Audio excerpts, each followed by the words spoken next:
507cc is finally back. We have a new set. We have new artists. We have a bunch of new random shit to do.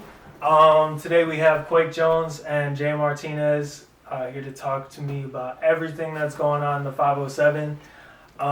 First off, I want you guys to introduce yourself. I know we have Quake Jones of Austin, Jay Martinez of Rochester. Just talk about who you are, what you do, how long you've been doing it. Just a short little intro. Sounds good.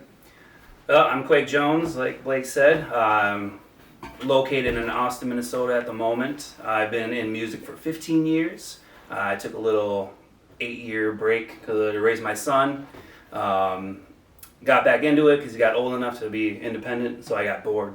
So wanted to get back on stage and start recording again. Now just everything's kicking off and I'm really excited. Really excited. Do I look at you or do I look at the camera?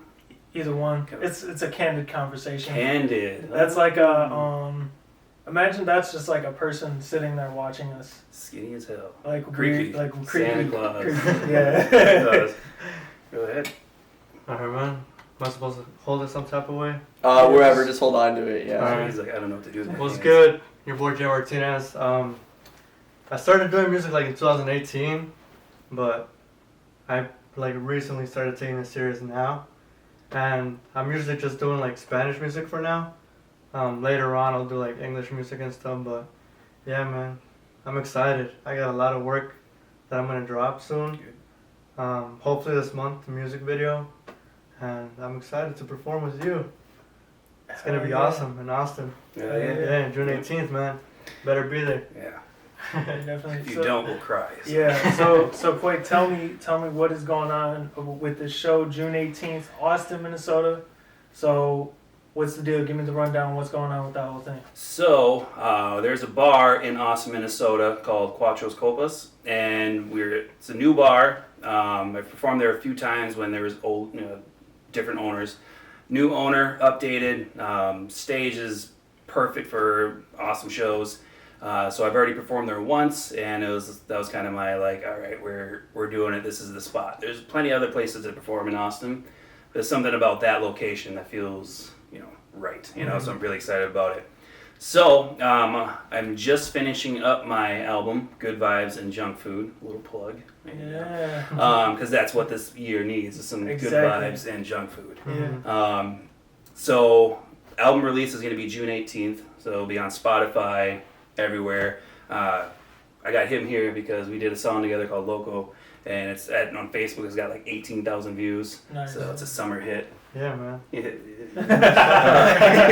But this is the first song I've done in like Spanish, Spanglish, I guess. Yeah. That came out good. Thank you, Google. Google Translate. Right. But I understand Spanish a little bit, but I understand it more than I speak it, so it was difficult. It got to the point where I was recording, having an issue of getting my English parts down. So, but I got it. Oh, Yeah, okay. It's a good song. So yeah, album release. I figured my best way to do it instead of just having a listening party where we all sit there and listen. Let's just do a show. So I'm trying to incorporate in these shows that I have coming up in Austin. Local talent, new artists. If they performed before, awesome. If they haven't, that's what I look forward to. So it's going to be his first show, and I love doing that. I love putting people on the mic. It's my favorite thing to do is just seeing their reaction, how they do. Will they panic? Will they faint? I don't know. Don't faint. That's my one advice I'll give to you. Don't faint. But that's just a goal of mine. As much like how you guys do is put people on. Something about that 507. There's something about it. It's hot as hell, and I wore this for you guys. So it's the lights. It's hot there. It's hot. We're good. Yeah. But I'm just excited for the show. I'm excited for the future shows that are coming up, and we're gonna start in Austin, hopefully expand here to Rochester, and then who knows where we're gonna go. It's gonna explode. Hey, so I want to ask Jay Martinez real quick. So I'm literally just met you like 10 minutes ago. Walking on stage, we rolled this, bro. So did I. It's the first time meeting. I literally we have an 18,000 view song. I literally just met him today. So. That's crazy. But yeah, tell me how you started music, and what the music scene was like in Rochester for you 3 years ago when you started. Oh man, the music scene is. I don't know. I was hoping that it would be bigger, so I kind of drifted to the Spanish music because it's more like I wouldn't say like worldwide. Well, it kind of is more than International. English music. You know what Yeah. I mean? So that's why I chose that path. Cause I was doing English music when I started, just finding like beats on YouTube and stuff, just doing that type of music. But yeah, man, I just hope that it grows here in Rochester. Hopefully we get new artists and stuff. But yeah, Yeah, absolutely. yeah, man. Yeah, my vision. So me and Nathan have been working with venues over the past year to like get when we started. This is the story I tell everybody when they come on the podcast. When we started in Rochester in 2019, we were trying to find venues and we went to a yogurt shop. Like that's just how dead it was. Like there was nothing. And now we're at a point where we have multiple venues that we can go to and say like, hey, we want to do a show here. And they're like, okay, what's your budget? This is how we're going to do it and all that. So, like meeting new artists and stuff, when you guys come in here, this is inspiring for us. You guys keep the engine going, man. Yeah, man. Like, so you talk about like there wasn't much of a scene, like shit is happening and, you know, you say you're putting on a show, like we had nothing to do with that. That's just everybody growing at the same pace. Yeah. So that's inspiring to see, man. Yeah, For man. real. Yeah. So, Yeah, they're gonna love you in Austin, by the way. One of the yeah. biggest reasons why I did the Sound Local Yeah. is you like added me randomly on Facebook, and then I saw Yeah, that it you was did just that music, and and I was a lot sitting of there. people. I was like, I don't think I could write a second verse. I don't know what I'm writing. So I hit you up because I, listened to you first. I was like, nice. I don't know what he's saying, but sounds dope. So, but yeah, the bar that we go with Quattro Scopus is more. It used to be a Mexican bar. But now they kind of in the same area. We're just trying to expand a little more. And the DJ Renee, he does a great job. All of the production is just so dope.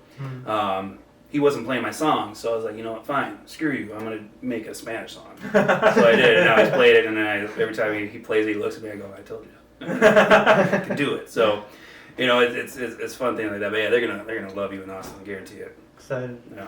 So I want to ask you about Austin because here in Rochester, like we've had to battle a lot of politics with Mayo. Is it like that with Hormel and Austin? I haven't had any issues. So I've built a nice relationship with. I used to work for the company Hormel, and I have nothing but the utmost respect for them. Yeah. But putting on the shows. I mean, I was putting on shows during the pandemic, and we haven't had any issues with that, so far, and I don't foresee any issues because what Austin is that we just want people to grow more. We want Austin to grow more, and I know the head of the Austin Area Commission of the Arts. She really wants a music scene that's more broader, and because the bands that we have there are great. There's one band I'm good friends with, Waylon and the Willows. They're a folk group, but the nice thing about Josh is him and I are good friends. He grew up. He does folk music, very talented, plays guitar, everything. But he grew up on Wu-Tang. So that's kind of where we both meet in the middle and work together. And so he's doing a bunch of shows. I mean, the venues are there. I think he's starting to try. He just booked our 4th of July, the Freedom Fest. So they'll be playing at the band show, which is a big deal for them. So pretty excited. So yeah, the music scene is there. We just haven't had any issues.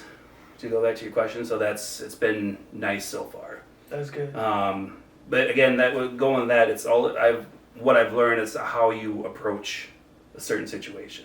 Because one of the last things I did was perform in the Paramount Theater in 2012, and there was a lot of rappers that they promoted violence, gangs, drugs, all the other things. Which if that's your forte, cool. I won't ever knock anyone's hustle, but you're not going to get a venue promoting that, especially in a town like Austin. So it's all about how you approach a certain situation. So I, approach the way a professional would is hello, this is who I am, this is what I have. So I made it a variety show instead of just a hip hop show. So I had dancers, I had singers, and then we had a few different hip hop artists as well. So no politics I see is just so long as you approach every situation with a professional manner and let them know that we're here to help the town, not destroy it. Yeah, I feel like it's a fine line, and like Jay could probably attest to this too. Like how like the cities, when the cities here talks about Rochester, they're like dry, Yeah. like dry chested, you know what I'm saying? And that kind of pisses me off, you know what I'm saying? Because like we're all trying to make music here, like we're all trying to make a scene.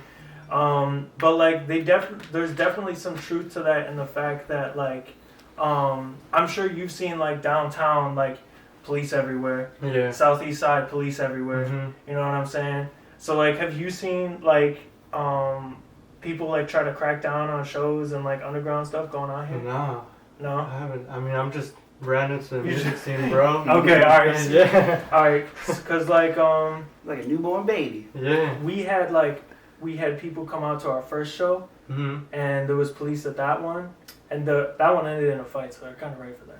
But like after that, like we had police at every show just because they didn't trust us. So I just moved here 3 years ago, so I didn't know if there was like history to that or if that was just like us. But to get back to your point of like being professional, like I think that yes, absolutely. Like when you build a show, you say this is what we're doing. You do need to be professional, but you have to be careful to the point where what their version of professional is. You know what I'm saying? Yeah. Because like if it gets to the point where you are cutting down on certain people's culture and certain people's voice just because you view it as violence, then you're gonna have problems. Yeah. You know, exactly. And again, it was never to knock anyone's hustle and anyone's music, you know, but when you're coming up with, you know, approaching venues, it is, for hip hop, it is so difficult because of the rap. Because I have had 2 shows that one of them did get canceled. I think it was our Halloween show. Not canceled, but shut down early because of fights. And doing a hip hop show is so tricky. You know what I mean? It's super tricky, and you guys, you know that. But again, I've been doing this for 15 years, and anytime you mentioned, it's a hip hop show, they go, you know, and it's like, I mean, no, I mean, country. We're all country singers, you know. Right. But you know, it's that's just it's a stereotype that people have. It sucks, you know, because I will never knock on anyone's voice, and that's one thing I'm trying to do with this new bar is try new things out. And each artist that comes in, I always say we have to respect this bar. These shows coming up are going to be super important to make sure that we're able to keep growing and growing. Because again, whether it's here in Rochester, whether it's here or over there in Austin, who knows what kind of artists we can bring in? Bigger artists. I mean, we're going to be the biggest ones here because, you know, look at us. I mean, Yeah, right.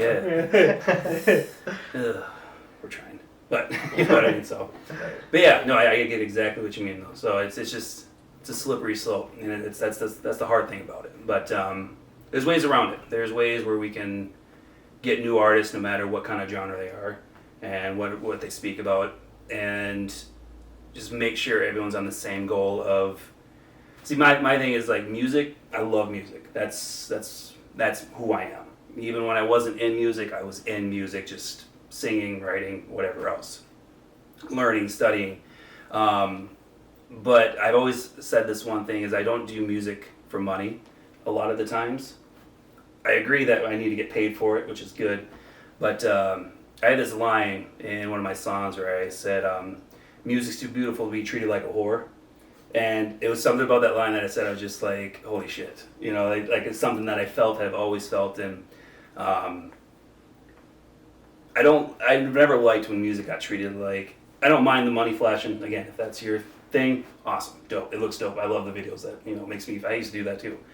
But my personal stuff is just more, you know, relaxed and treating music the way it deserves to, how it used to be treated, you know, back in the day.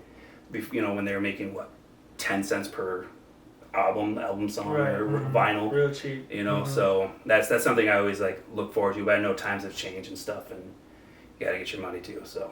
But yeah, I'm glad you brought it back to music because I wanted to. Before I got here, I got a couple hours to go over both of your stuff. Yeah.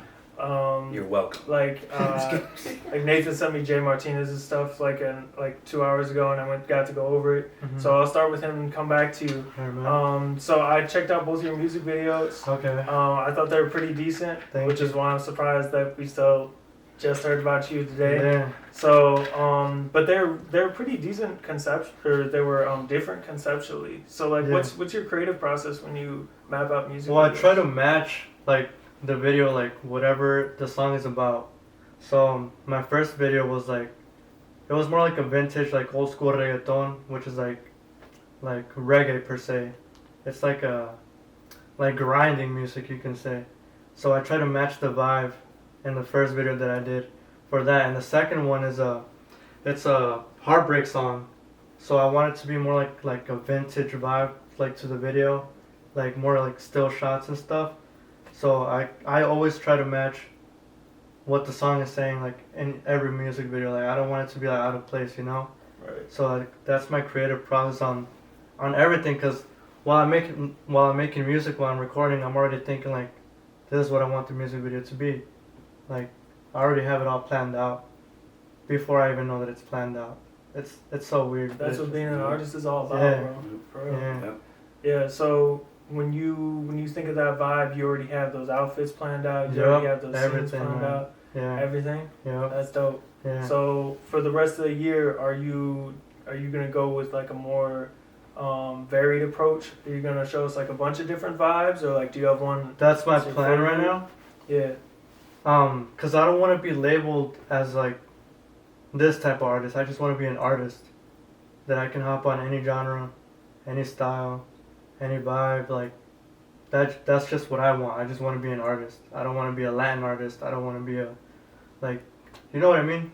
Absolutely. Yeah, man. Yeah. Just- Yeah. Yeah, that's what I'm saying, man. So, my next song that I'm dropping with a music video, it's a whole different vibe, but it's a good vibe. It's just a chill song, something you can listen to and just enjoy. So, Album coming soon? no, not No? yet. Just singles. Just singles? Yep. Singles Just and singles. videos, okay. Yeah. And then we got you with the Quake's got you with the show. So Yeah, man. I Yeah, it's appreciate all you up for from that, here. bro. Yeah. Yeah. So Quake, your music is your music is very, very. It changed from your earlier stuff Mm-hmm. for sure. Yeah, For Yep. sure. absolutely. So, just from that alone, like where does that come from? Is it the 8-year break? Do you feel like a different person? Absolutely, 100%. Because the music I made before, I was influenced by, when I was first in it, I was heavily influenced. I mean, this was what, the 2010s-ish, and so like, I grew up listening to like G Unit, you know, so there was a long time where I was like, that's who I gotta be, you know. Yeah. But so it didn't feel like me when I was creating, you know, like the music I was making, I'm always happy with the music I've made, but it still didn't feel 100% me. So before I took that break, there was a chance I was going to be able to go on tour that was going to put me on like the road like 400 days out of the year. And I was going to do it. I mean, I was young. 400 days out of the year. That's how long the tour was, pretty much. Oh, so I over know a there's year long. 365, by the way. Yeah. They were right. I'm not, okay. But, you know, it was going to put me on the road consistently, you know, which if I didn't have my son, I would have got it. Like, hell yeah, this is what I want to do. You know, I want to travel. Let's go for it. Then 2 days later, after I saw that, I got my son full time. And I always get asked, is like, you know, do you regret it? Do you regret not going on tour? It's like, hell no. I would choose that over again. Because you never know, that happened for a reason, and that, you know, becoming a father at that young made me grow up a lot faster. I was never a bad person growing up, but it just made me, I'm confident that it made me even a better person, more wise, more mature, and kind of made me realize that, you know, I can still be me doing music. Because probably about 4 years after I tried getting back into it, I did like 4 songs, and still I was like, I don't think I'm there yet. Then once I got right back into it, I just did it out of boredom, and I was like, let's just do it for fun. And we started doing it, and then all of a sudden that started taking off, and I wanted to be more just like you, versatile. I didn't want to be stuck to one genre. So I get compared to some of this. I've heard it like 5 times now. People hear it like, oh, this gives me like Justin Timberlake vibes, and everyone's like, I don't take that offense. I go, none taken. Hell yeah. I was a big NSYNC fan when I was growing up. So I mean, and Justin Timberlake is just a genius in his own. So the fact that I'm able to get, you know, I know I'm not, but the fact that people kind of get that vibe, that I love that shit. So That's all. yeah, it's definitely changed quite a bit a lot. So it's more versatile and different types of songs, singing, rapping, straight up, who knows. So what are we getting for the rest of the year? Rest of the year, lots of performances. My album, like I said, June 18th, Good Vibes and Junk Food. It's exactly that, just good vibes, you know, good club songs, happy songs. That one we did, you know. I love that song, by the way. But the rest of the year is just trying to, you know, book more shows and just see what goes from there. You know, I have goals set that I don't speak out in person, Right. but that's just how I am with this, and so far it's worked. So I'm not gonna. But goals are there, but definitely shows are gonna be a huge. It's one of the other reasons why I got back into it is just to be on stage again. That's where I'm home, you know. So. Exactly. Yep. Yeah, and we're so happy that shows are back too, because that's where we started. Yeah. Like when I came back from when I moved here in 2018, and then I took a trip back out to Chicago in like summer 2019, Mm-hmm. and I came back and I saw there was one show that happened, and the dude that organized it wasn't really interested in working with me, which is cool, whatever. But then I was like, I still want to do shows. Mm-hmm. So then I asked him if he knew anybody, and then we just started doing things. Yeah. But when the pandemic hit, I was thinking, okay, I guess I'm going back to Chicago, because there's no way we can get anything going during the pandemic. Right. Mm-hmm. Yeah. But instead we created all this digital content. You guys are now on a set that we just created with, where did these couches come from? Close family. Close family, okay. Right, like this would not have happened if there was not a pandemic. Yeah. Because- My album wouldn't have happened if it wasn't for the pandemic. Exactly. So I've put in since the pandemic I've put out a mixtape, just 12 songs of me. That was me trying to master and, you know, mix my own stuff, recording instead of going somewhere. So it's just like boredom again. So let's try it. And then that went over well. I figured out how to master it. And then all of a sudden now I'm just about done with my album. And I hate to say it, but, you know, thanks, Corona. You know, I don't want to say it like that, but it helped. I mean, it kept me in and kept me more driven. It's like, it's that mindset of like, once this is over, I need to make sure that we have stuff out there, we have stuff planned, because now is the time to do shows. 'Cause people are just fiending for shows. They need it. I need it, you know. So that's why I could perform every time, you know, every weekend at the bar, but I don't want to. I want to view the shows. I want to see new artists perform and go to different shows no matter where they are, because that's how I grew up, you know, seeing live performances and stuff. So, right. Yeah, I'm excited. I'm excited. I also think there's like some sort of importance to having like a go-to spot. Mm-hmm. You know what I'm saying? Where artists can just all come in, no questions asked. I think that's Hidden World. Like, are you familiar with Hidden World Vinyl Records? No. Okay, it's on the northwest side. Anything, bro. I'm new to this, bro. Okay, all right. So there's this record store on the northwest side. You can look it up. It's called Hidden World Vinyl Records. Wait, who owns it? V. Oh, I know him. You know V? I know about it. Yeah, now I know. Okay. Yeah. I used to work with him, that's why. Really? Yeah. What'd you work with him on? At Dobby's. Really? Yeah, at the bakery. Oh, I know where that place is. Yeah. That's crazy. When was that? 2019. I was working in Dobby's. Yeah, 2019, bro. Wow. What did V do? He was a cake decorator, bro. What? We have to make him I'm decorate gonna a cake. ask him about that. That's Ask him about me. crazy. I go by Jay. He knows me by Jay. Okay. Yeah. Oh yeah, I know Jay, dude. Yeah. But yeah, V that's crazy. You already know him, so he's gonna be cool with you coming. Yeah. Yeah, I think that place, like his garage next door, is perfect for all these local shows. Mhm. Because we can just have artists come in. Like, you have a new single coming out? Yeah. Cool, come in. We're gonna have people there. It's basically open mic. Come in, perform, and then like that's how we can bring the whole following together. Because there's people that want to make this happen. Mhm. Like, they just need a place and a reason. Yeah. So That's dope, man. yeah, that's crazy. I can't. Dobbies, right? We're gonna have to make him make us a custom hidden world record vinyl cake. We're gonna have to. What if we had one made for him and like brought it to him? That'd be crazy. What if we? Heard you like these. Oh wait, a decorate cake? Oh, how do we know that? Yeah. Pull a Nardwar on He's him. probably got. Oh yeah. You'll be our plug. We'll just Yeah. learn about him. We'll study V. Yeah. That's insane. Tell me everything you know. Yeah. But yeah, okay, so we're gonna wrap up the show. So just tell us anything you got coming out soon, hopes, dreams, whatever the fuck you want to say, anything. Anything? This is this is your Anything? time. Anything. Oh jeez. I'll let you go first. I got a single coming out with a music video. I'm excited to drop that hopefully in June. So stay tuned for that. And I like tacos. Yeah. You. Yeah. He's got his priorities straight. Right.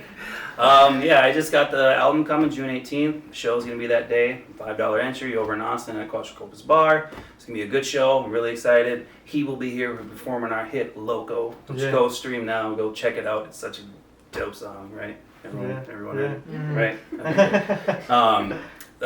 Let's see, what else do I got coming? I got a show after that one, June 26th at Hidden World Vinyl Records, so I'm pretty excited about that one.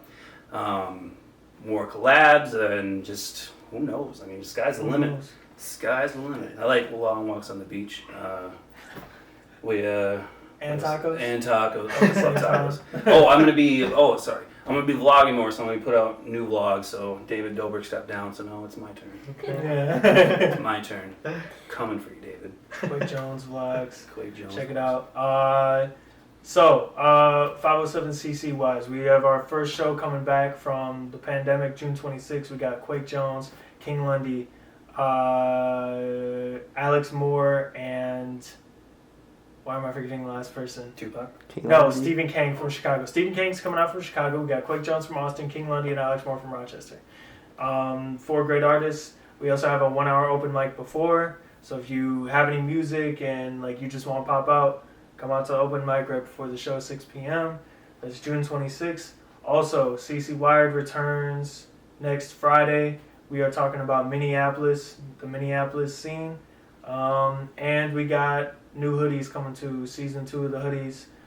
Those will drop probably before the show or the day of the show. Either way, if you want a hoodie, come to the show and we can get you a hoodie. And that's all. I'm Blake Shepperd. I got a new song on Tuesday as well, so look out for that. And that's it. Like, can I say one more thing? Yeah. My son's a big fan of you, by the way. Yeah, you told me Yeah, that. I told you that on your festival. Yep. Yeah, that's dope, bro. I was checking everyone out, and all of a sudden he's like, Dad, who's this? I was like, oh, it's Blake Shepperd and stuff. And he's like, oh, Dad, this is a bop. Which song though? Was it the rat? Yeah, Speed, yeah. yeah.